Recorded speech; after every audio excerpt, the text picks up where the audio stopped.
So what's up mga bes? Mahal na araw na naman. So syempre, bawal tayo sa meat.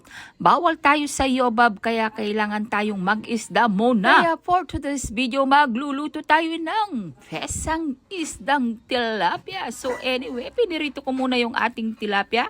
At para hindi masayang yung ating mantika, yun na lang po ang aking ginamit sa panggigisa.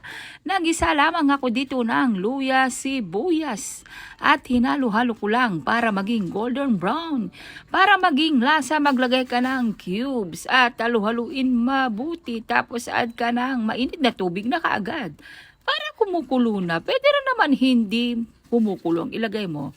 So, siyempre, para malambot na agad, nilaga ko muna yung ating mais at naglagay ako ng paminta, asin. Siyempre, pampalasa. Pakukuluin, tapos ilagay na natin yung ating saging saba. Kailangan yan. Nilagyan ko rin siya ng patatas para hindi magtampo at nilagay ko rin yung nilagang mais natin.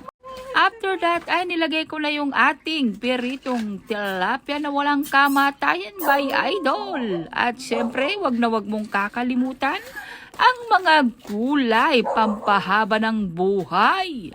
Tapos tatakpan at pakukuluin mo lamang ito. Pag kumulo na at malambot na, ilagay natin yung ating onion leaves para wala lang, shalala, para mabango, ganon. Tapos so heto na siya bes, napakabilis ang ating tinola. Ay, hindi pala to tinola bes. Piyesang isda na parang nilaga.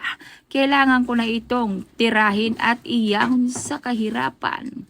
So, halika na bes, dahil ako'y nagugutom na kanina pa. Kapidyo ka na? Hindi ko tayo. Wala nang kanin?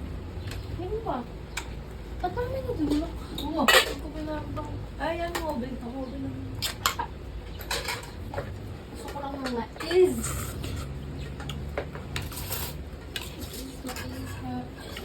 Parang nilaga lang. Nilaga naman ang tayan. Nilaga naman pala. Piyesa to, piyesa. Piyesang tilapia. Pesang yan. Nilaga yan pero Hilaw. Tilapia. tilapia. Dapat pala sila yung huli, kitang kali. So, huli, wala na pala sila huli. So, kuha na ako din, guys. Sarap lang mais. Ako yung malaki. Naka-play ba? Puro lahat. Walang buntot. Ay, masisisi. Ay, kami virgin. At kung umabot ka sa pinakadulo ng aking mga video, maaari kang mag-comment down below bes. Putay ng... So ayun lang bes, share ko lang. Ingat, God bless, bye!